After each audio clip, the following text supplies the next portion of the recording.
Bonjour à toutes et à tous, bienvenue sur KTV et Kwezi FM, le 106.9 pour un temps de parole en direct à la radio et à la télévision. Aujourd'hui, c'est les élections départementales et c'est Sada qui arrive sur le plateau, et notamment les divers gauches, avec nos invités Aïda Oulam et Ali Djinouri. Ali, bonjour.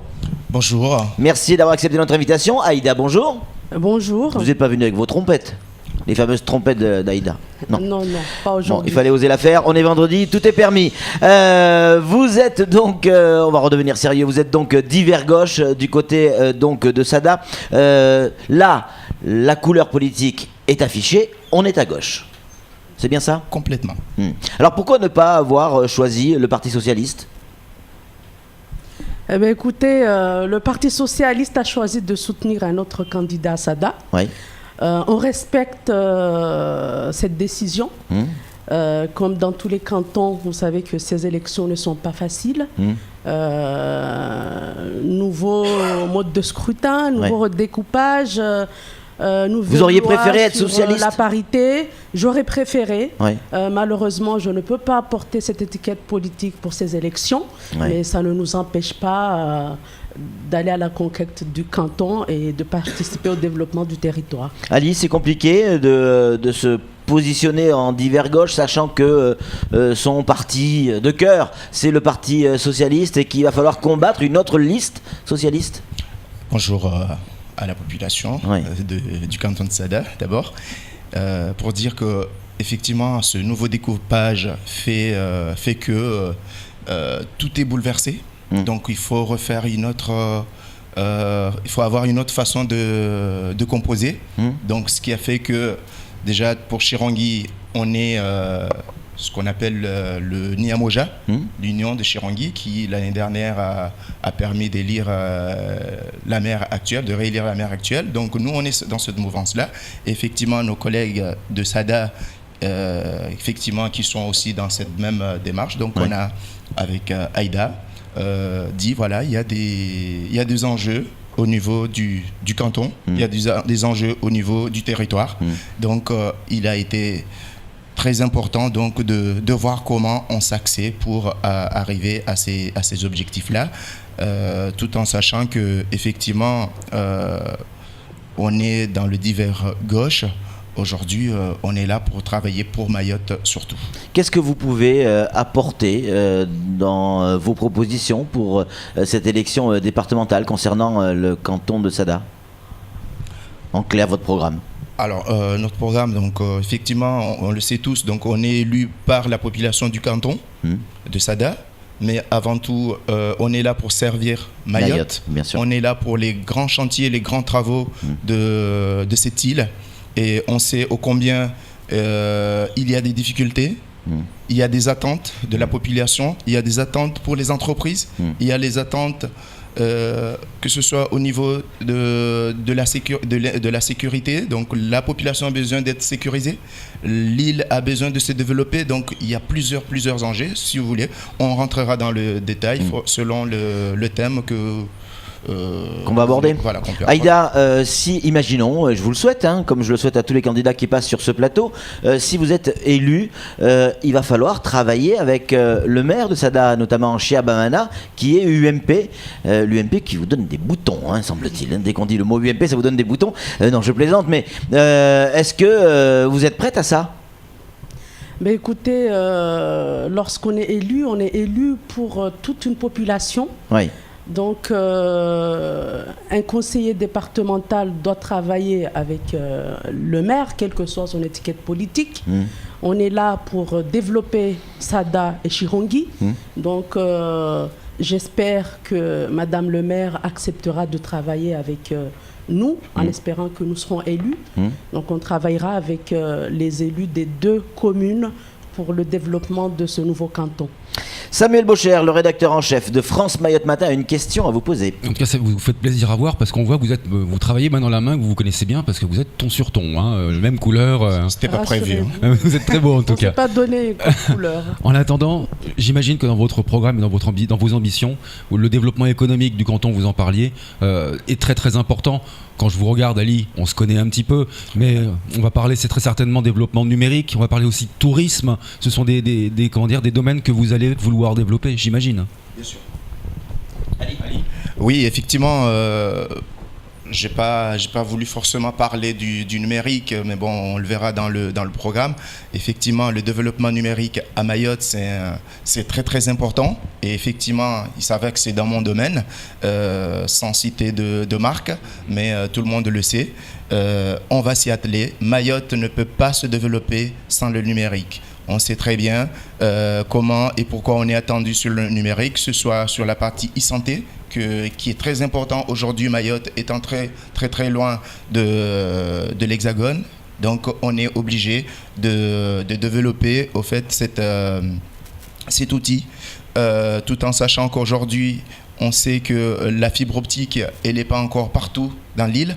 Il faut absolument que le conseil départemental soit dans cette démarche-là pour amener la fibre optique auprès de la population, auprès des entreprises, auprès des établissements, que ce soit les lycées, les pharmacies ou encore le CHM, puisqu'aujourd'hui, je pense que ça va coûter moins cher de se doter de la e-santé sur Mayotte que par exemple d'avoir des Evasan ou avoir au niveau des entreprises de pouvoir faire des réunions sur place.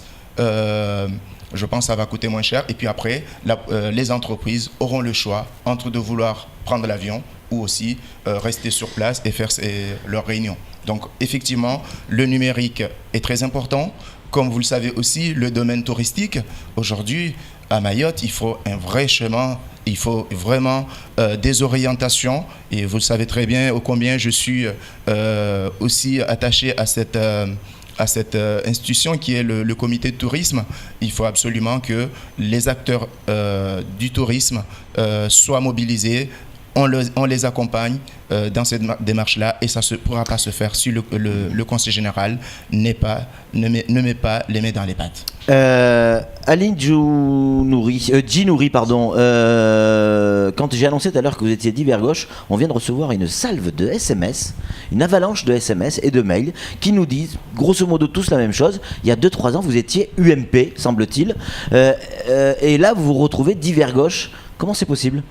Alors, tout d'abord, comme je vous le disais tout à l'heure, l'étiquette politique, c'est qu'une chemise, entre guillemets. Enfin, l'étiquette politique. Donc, effectivement, j'ai soutenu l'équipe municipale de 2008, UMP de Chirangui. Et puis effectivement, vous le savez très bien, d'ailleurs à l'époque j'avais déjà lancé cette politique UMP qui est complètement obsolète. Donc je ne pouvais pas adhérer à ce genre d'idées, à ce genre de comportement, sans aujourd'hui les citer. Vous les connaissez tous, en tout cas les cadres de l'UMP qui sont encore aujourd'hui. Donc je ne pouvais pas, en tant que jeune militant, jeune qui voudrait le développement de Mayotte, je ne pouvais pas être là sans pouvoir exprimer mes idées. D'où justement... Non mais de basculer de l'UMP à la gauche, c'est presque le grand écart. Ouais, ça prouve qu'il est intelligent. Ouais. Non, du tout. Il y a que les imbéciles qui changent pas d'avis. Comme je vous le dis, pour moi c'était le développement de Mayotte. Et à partir du moment où on peut pas... on peut naître d'une famille, mais à partir du moment où la famille n'est pas à votre écoute, vous n'êtes pas en mesure de vous parler, enfin de pas vous exprimer. Et il était de mon devoir de trouver les solutions pour que on puisse pouvoir s'exprimer, de pouvoir apporter à l'édifice, d'apporter sa pierre au niveau de Mayotte pour que Mayotte se développe. D'où aujourd'hui, je pense qu'aujourd'hui, comme je le disais tout à l'heure, au niveau du Niamoja, c'est un parti, même s'il n'est pas reconnu au niveau national, c'est un parti, surtout déjà au niveau de Chirangui. Vous le voyez, l'équipe, aujourd'hui je suis conseiller municipal dans l'équipe de Madame Rokia Hadji et tout se passe très bien. Je suis vraiment fier aujourd'hui d'être dans ce groupe-là et tout se passe très très bien. Donc vous pouvez venir à Chirangui d'ailleurs, vous verrez toutes les actions et les démarches qui se font. Aïda Oulam, pour vous, être candidate au départemental, aux côtés d'Ali, évidemment. C'est un enjeu, c'est quelque chose que vous aviez déjà imaginé par le passé. Vous vous disiez déjà, il faudra un jour que j'y aille. Écoutez, j'ai été dans l'équipe municipale sortante à Sada. Oui. Comme 4e adjointe au maire. Exact. Je suis conseillère municipale dans l'opposition actuellement dans la commune de Sada. Oui.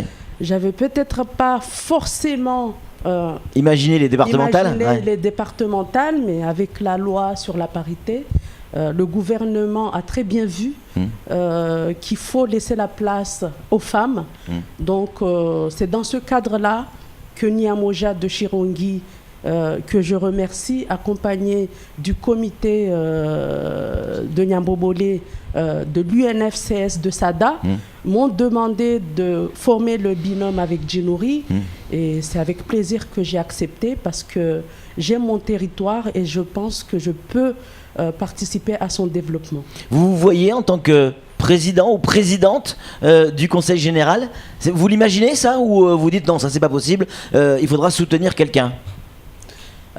Pourquoi pas? Écoutez, avec les difficultés qui apparaissent actuellement dans les partis politiques, il faut s'attendre à tout. Il faut s'attendre à tout. Donc moi je pense qu'il faut un président qui saura développer le 101e département. On est RUP, donc il y a des fonds à aller rechercher. Il y a pas mal d'enjeux et des attentes auxquelles il faut répondre. Donc, il faut un président qui saura développer Mayotte. Et s'il faut que ce soit moi, que ce soit Djinouri et moi, on est prêt à relever le défi. Il peut y avoir une espèce de coalition féminine, là J'espère que ce sera une femme. Ah oui, sincèrement? Sincèrement.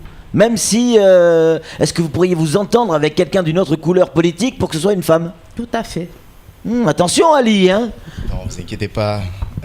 Effectivement, comme a dit Aïda, on est un binôme, on est là pour Mayotte, on est là pour le canton de Sada, effectivement.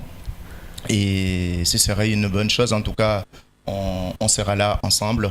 Donc, si en tant que président ou en tant que présidente, pourquoi pas, il faut voir grand, il faut être ambitieux. Donc, franchement...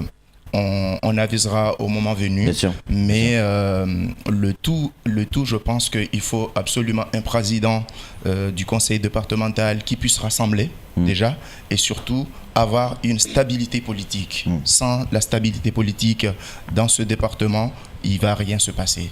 Malheureusement, je ne l'espère pas. Donc, franchement, je pense avant tout, il faut de la stabilité politique, il faut quelqu'un qui puisse rassembler de manière à ce que, justement, comme l'a dit Aïda, répondre aux enjeux, répondre aux besoins de ce département. Et on sait très bien qu'on est attendu partout, mais vraiment partout. Samuel Baucher, le rédacteur en chef de France Mayotte Matin, une question à vous poser. Chirongi et Sada ont été le théâtre d'événements particulièrement graves ces dernières semaines, ces derniers mois, en termes de violence, de délinquance. Vous parliez tout à l'heure, question pour Aïda si vous me permettez, vous parliez tout à l'heure d'insécurité, de lutte contre l'insécurité. Comment est-ce que vous comptez agir sur ce phénomène alors que ce n'est pas une mission régalienne d'un conseiller départemental, si on regarde bien? Vous venez de le dire vous-même, ce n'est pas une mission régalienne du département mais de l'État. Mais ça n'empêche pas le département de travailler avec l'État pour demander des fonds, notamment des fonds européens. Cela existe. L'Europe finance des actions en matière de lutte contre l'immigration illégale. Donc, dans notre programme, on prévoit de demander à la Commission européenne de développer une réelle politique de lutte contre l'immigration clandestine. Donc, en y mettant les fonds nécessaires à l'État, qui travaillera en partenariat avec le département en vue d'endiguer ce phénomène qui est un phénomène de blocage pour le développement du territoire, mais aussi pour l'épanouissement de nos jeunes. Vous avez un soutien de choix du côté de Sada. Il y a un certain sénateur Tani qui vous soutient. C'est important pour vous d'avoir des soutiens de ce niveau-là? Oui, tout à fait. Effectivement, vous nous donnez l'occasion donc de citer le sénateur Tani. Il y a aussi Madame le maire de Chirangui, Rukia Lahadji, que vous connaissez très bien. On est entouré aussi quand même de la suppléante du député qui est Idayama Fidou de Chirangui et aussi de Salim Naouda qui est le président de la CSM. Donc vous voyez et patron de la CGTMA aussi. Hein. De la CSM, s'il vous plaît. Donc vous voyez très bien comment on est aussi entouré et c'est ce qu'on espère justement demain, une fois élu, être entouré justement des gens compétents et des gens ambitieux comme ceux-là. Juste, je voulais pas compléter, mais plutôt par rapport à ce que vient de dire Aïda, sur la partie insécurité, je pense aussi effectivement, elle a parlé de partenaires. Il faut un vrai partenariat, mais un vrai partenariat, comme elle a dit, au niveau de l'État, au niveau des États, de l'État français, effectivement, mais aussi au niveau de l'État comorien. Je pense on sait très bien que l'immigration illégale, ici à Mayotte, on ne peut pas fermer les vannes d'un côté et les ouvrir de l'autre. Donc je pense qu'il faut aussi que nos amis de la région comprennent aussi qu'il faut qu'on ait une vraie politique, il faut qu'on travaille ensemble de manière à ce que, on indique ce problème-là. Donc si on ne va pas apporter ou on ne va pas accompagner ces gens-là dans ce qu'ils viennent chercher ici à Mayotte, c'est quoi? C'est la santé. C'est quoi? C'est le travail. C'est quoi? C'est l'éducation. Donc je pense qu'il faut un réel travail, un vrai partenariat pour que une vraie coopération régionale, si je peux le dire. Voilà, contrairement à ce qui se fait actuellement. Merci, Madame Aïda. Alors, dernière question, il nous reste 2 minutes à peu près. Pour gouverner ce département, il faudra une majorité. Vous êtes à gauche, est-ce que vous pensez sincèrement que le Conseil général peut basculer à gauche, ou alors il va falloir s'associer ou faire des alliances avec des gens du centre droit, voire UMP? Est-ce que ça c'est possible? Mais écoutez, nous avons vu les difficultés qu'a connues l'équipe actuelle du département, composée de différentes couleurs politiques. On espère qu'on aura cette fois-ci une équipe avec des conseillers de la gauche pour former une majorité de gauche. Mais si ce n'était pas le cas, nous n'aurons pas d'autre choix que de composer avec des conseillers de différentes ça fragilise une majorité. On l'a vu avec Daniel Zaidani. En espérant qu'on aura des conseillers qui auront la tête sur les épaules, les têtes sur les épaules, qui ne penseront qu'à l'intérêt général et aux enjeux de Mayotte et qui travailleront ensemble pour que Mayotte puisse avoir sa place dans l'Europe. Ali Djinouri, merci beaucoup. Aïda Oulam, merci infiniment d'être venu sur ce plateau. On rappelle, vous êtes candidat pour sous l'étiquette d'Hiver Gauche du côté de Sada. C'est tout pour ce temps de parole. Tout de suite, la suite de nos programmes.